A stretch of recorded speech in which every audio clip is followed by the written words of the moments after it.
अस्सलाम वालेकुम। आज का हमारा टॉपिक है ऑस्मो रेगुलेशन। ऑस्मो रेगुलेशन दो वर्ड से मिलके बना है। ऑस्मो का मतलब सल्यूट होता है, रेगुलेशन का मतलब मैंने आपको कल भी बताया है रेगुलेट करना। मतलब सल्यूट की जब हम बात करते हैं तो सॉल्वेंट की भी बात होती है। सल्यूट और सॉल्वेंट मिलके सॉल्यूशन बनाते हैं। सॉल्वेंट मोस्टली हमारे पास वाटर होता है।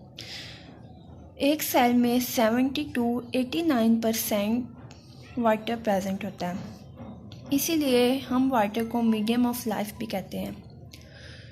अब ऑस्मो रेगुलेशन की तरफ आएँ तो इसका मतलब ये होता है सल्यूट या हम वाटर कोई भी मतलब सॉल्वेंट सल्यूट को बॉडी में रेगुलेट करने को ऑस्मो रेगुलेशन कहते हैं। हम इसको बॉडी फ्लूइड्स भी बोल सकते हैं। बॉडी फ्लूइड्स को रेगुलेट करने के प्रोसेस को ऑस्मो रेगुलेशन कहा जाता है।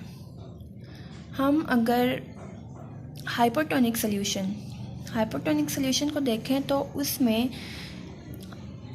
सल्यूट की अमाउंट कम होती है और सॉल्वेंट की तादाद ज़्यादा होती है, सॉल्वेंट की अमाउंट ज़्यादा होती है। अब जैसे हाइपोटोनिक में इधर एक्सटर्नल इन्वायरमेंट में सल्यूट कम होते हैं, वाटर की तादाद ज़्यादा होती है, इसलिए वाटर बाहर से अंदर की तरफ मूव करना शुरू कर देते हैं।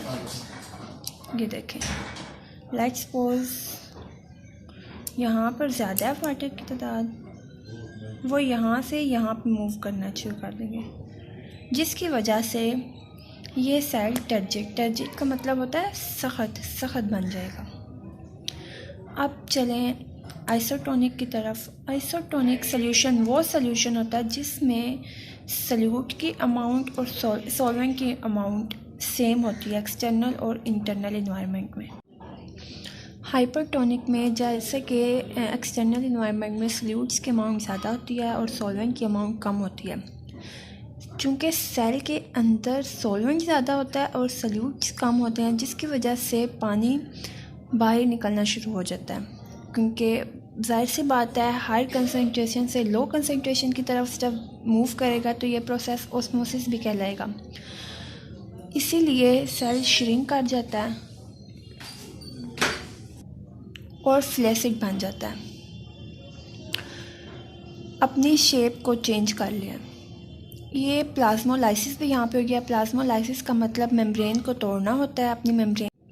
ये बात हमेशा याद रखिएगा, हाइपोटोनिक इन्वायरमेंट हमेशा डाइल्यूटेड सॉल्यूशन बनाएगा और हाइपरटोनिक इन्वायरमेंट हमेशा कंसंट्रेटेड सॉल्यूशन बनाएगा।